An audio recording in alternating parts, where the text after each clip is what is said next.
आप सभी विद्यार्थियों का सोनारेखा प्राइवेट आईटीआई के यूट्यूब चैनल में स्वागत है। आज के इस वीडियो में electrician trade theory second year के महत्वपूर्ण मल्टीपल चॉइस क्वेश्चन को चर्चा करेंगे।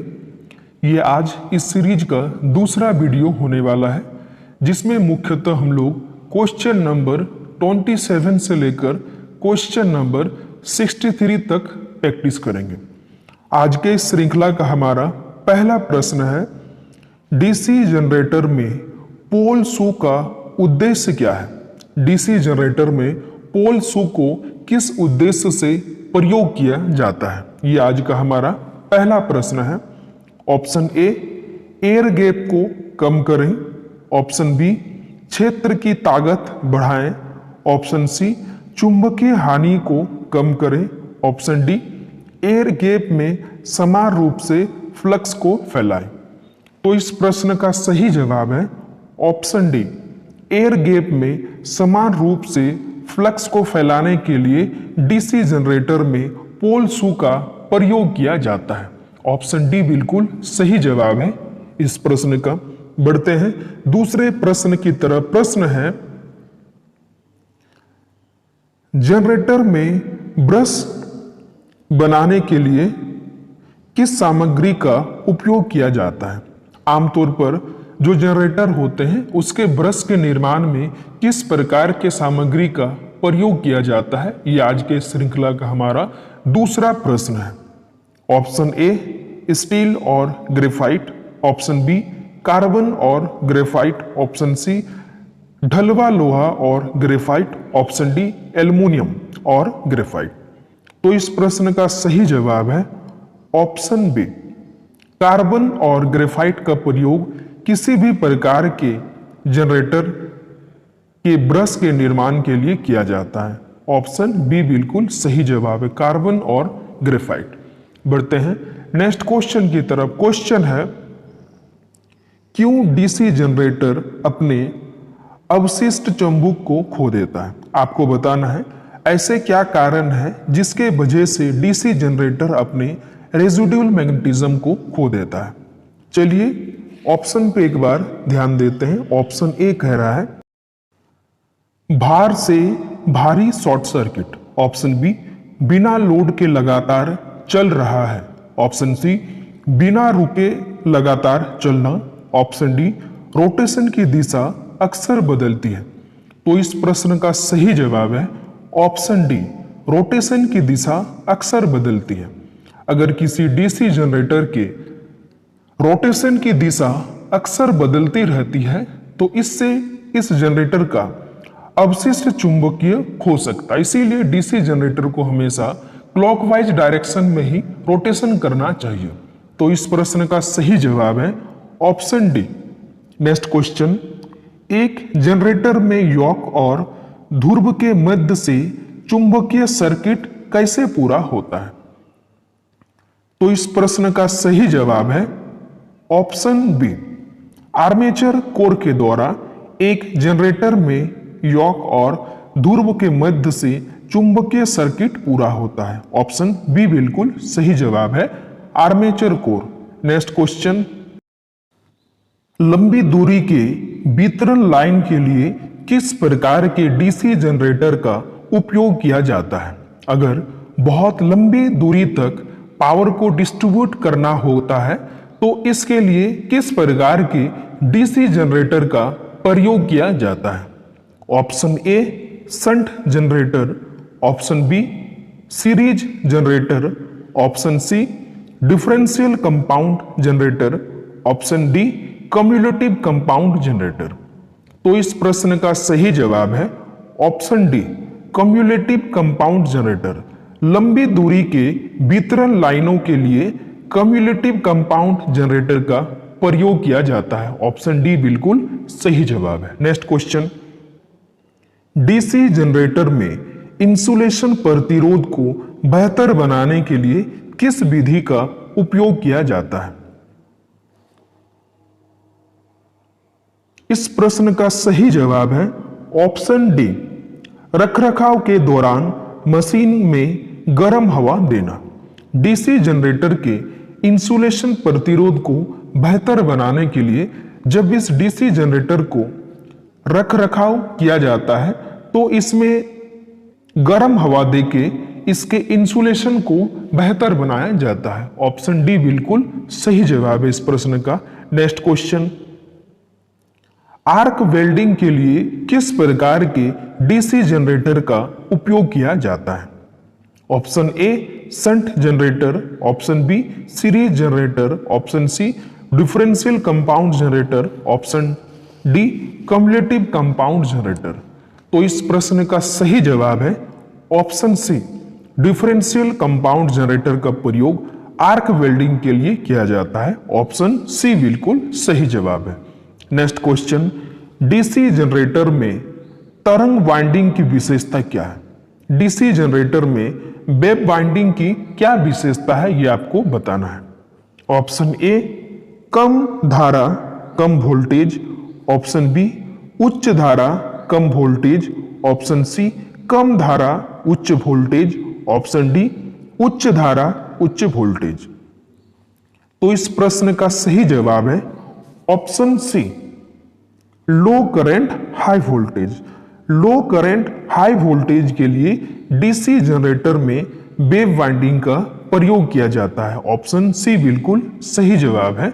नेक्स्ट क्वेश्चन, डीसी जनरेटर में ठोस पोल शू का उपयोग क्यों किया जाता है? डीसी जनरेटर में सॉलिड पोल शू का प्रयोग क्यों किया जाता है, ये प्रश्न है। ऑप्शन ए तांबे के नुकसान को कम करने के लिए, ऑप्शन बी अवशिष्ट चुंबक को बढ़ाने के लिए, ऑप्शन सी अवशिष्ट चुंबक को कम करने के लिए, ऑप्शन डी चुंबकीय पथ के रिलेक्टेंस को कम करने के लिए।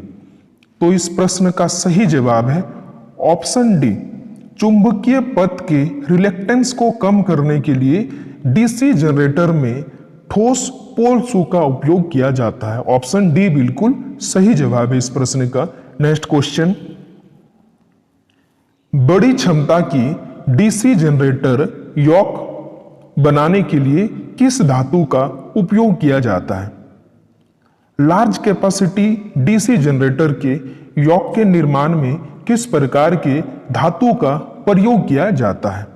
Option A cast iron, option B soft iron, option C aluminium, option D rolled steel.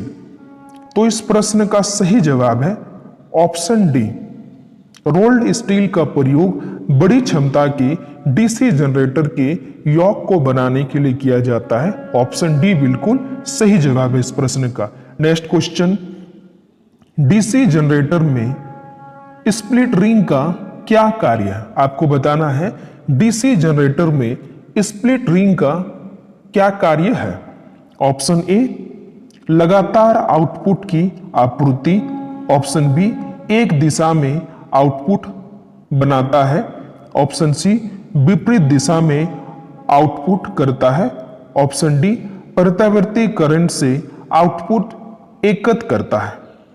तो इस प्रश्न का सही जवाब है ऑप्शन बी एक दिशा में आउटपुट बनाता है। डीसी जनरेटर में स्प्लिट रिंग का उद्देश्य ही होता है इसके द्वारा एक दिशा में आउटपुट बनाया जा सकता है। नेक्स्ट क्वेश्चन, एक्स के रूप में चिन्हित स्लॉट का उद्देश्य क्या है? यहाँ पे आपको एक डायग्राम दिखाया गया और इस डायग्राम में आपको बताना है एक्स के रूप में चिन्हित स्लॉट का उद्देश्य क्या है।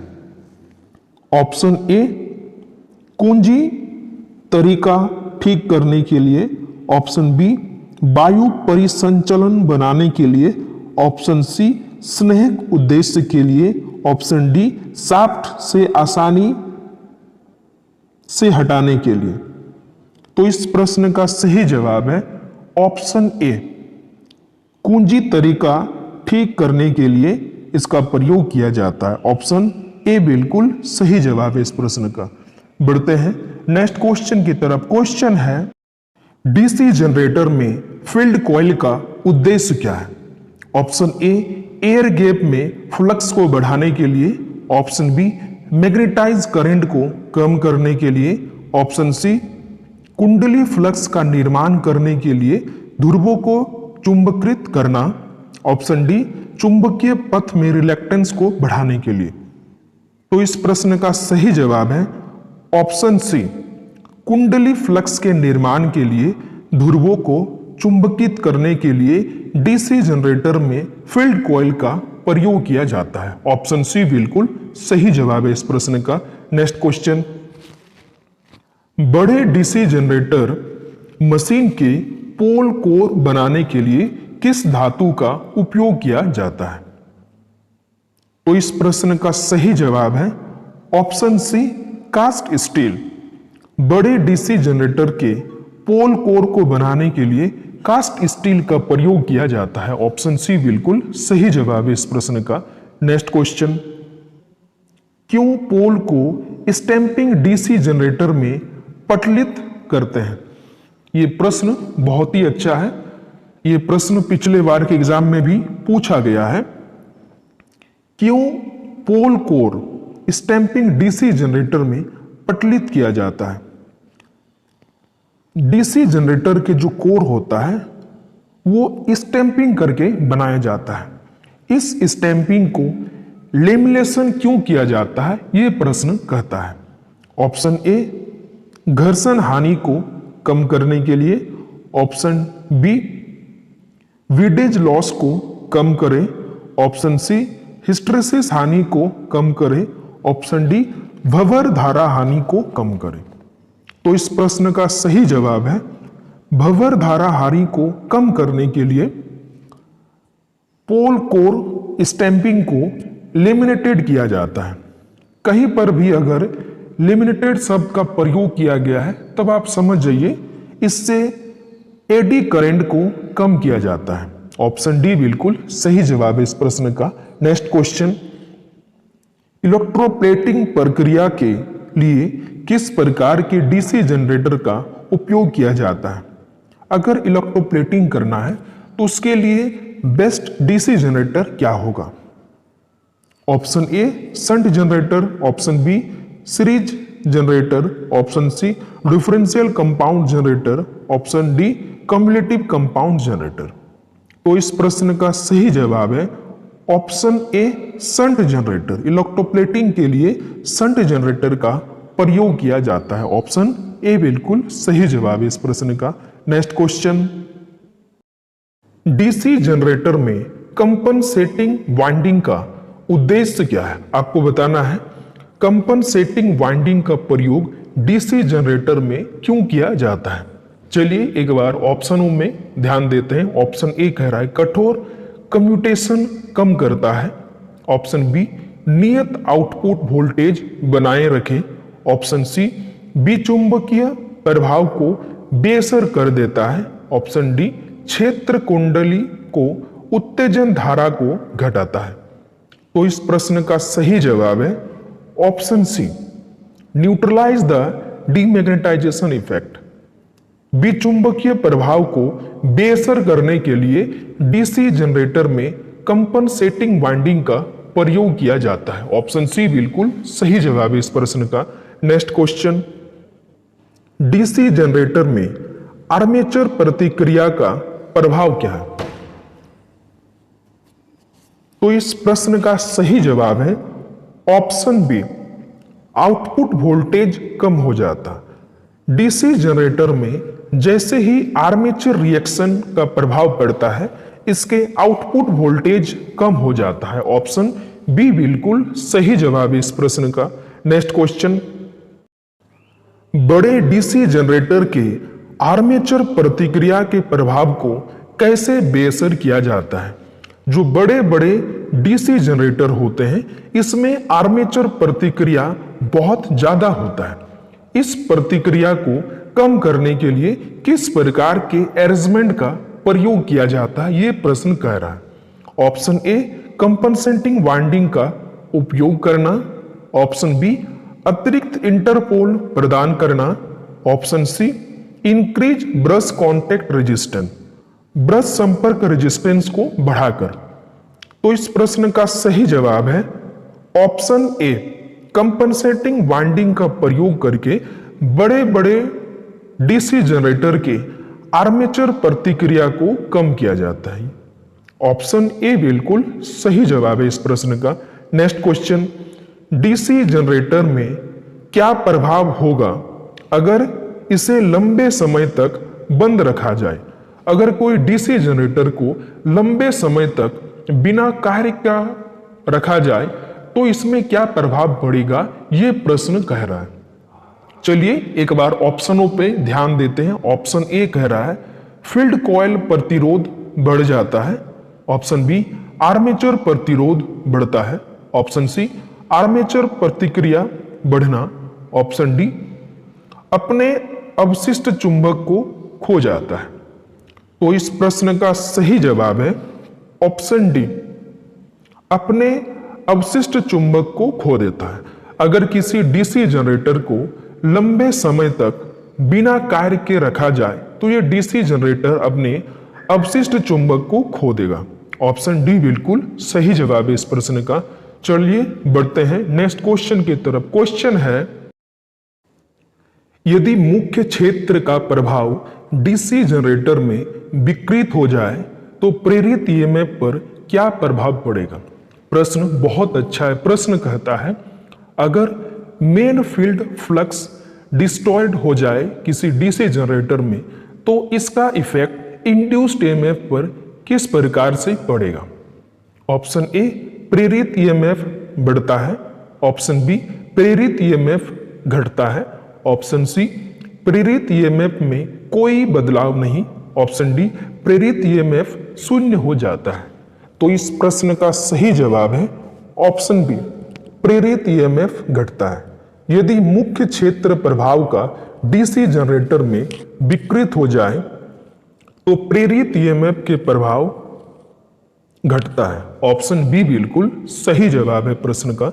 नेक्स्ट क्वेश्चन, आर्मेचर वाइंडिंग प्रतिरोध को मापने के लिए किस उपकरण का प्रयोग किया जाता है?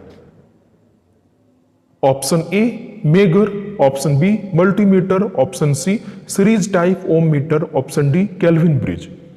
तो इस प्रश्न का सही जवाब है option D Kelvin bridge. Armature winding प्रतिरोध को मापने के लिए केल्विन ब्रिज का प्रयोग किया जाता है। ऑप्शन डी बिल्कुल सही जवाब है इस प्रश्न का। नेक्स्ट क्वेश्चन, शॉर्ट और ओपन सर्किट के लिए आर्मेचर वाइंडिंग का परीक्षण करने के लिए किस उपकरण का प्रयोग किया जाता है? किसी आर्मेचर के शॉर्ट सर्किट और ओपन सर्किट परीक्षण के लिए किस प्रकार के इंस्ट्रूमेंट का प्रयोग किया जाता है? Option A tong tester. Option B internal growler. Option C external growler. Option D digital multimeter. तो इस प्रश्न का सही जवाब है ऑप्शन सी बाहरी ग्राउलर, मतलब एक्सटर्नल ग्राउलर का प्रयोग किसी आर्मेचर वाइंडिंग के शॉर्ट सर्किट तथा ओपन सर्किट का परीक्षण के लिए प्रयोग किया जाता है। ऑप्शन सी बिल्कुल सही जवाब है इस प्रश्न का। नेक्स्ट क्वेश्चन, डीसी मोटर के गति नियंत्रण विधि का नाम क्या है? यहाँ पे एक आपको डायग्राम दिख रहा है और इस डायग्राम की सहायता से आपको बताना है इस प्रकार के गति नियंत्रण मेथड का नाम क्या है।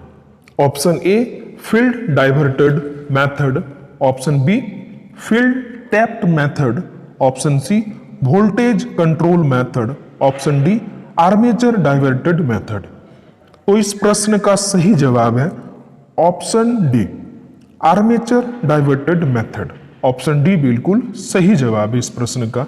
नेक्स्ट क्वेश्चन, डीसी मोटर की गति की गणना करने के लिए किस सूत्र का उपयोग किया जाता है?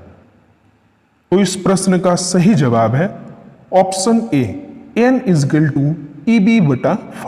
ऑप्शन ए बिल्कुल सही जवाब है इस प्रश्न का। Next question, 4 pole DC motor की आर्मेचर में डुप्लेक्स लेफ वाइंडिंग में कितने समांतर रास्ते हैं? ये आज के सीरीज का हमारा आखिरी प्रश्न है। तो इस प्रश्न का सही जवाब है option A 2। 4 pole DC motor के आर्मेचर में डुप्लेक्स लेफ वाइंडिंग में दो समांतर रास्ते होते हैं। ऑप्शन ए बिल्कुल सही जवाब है।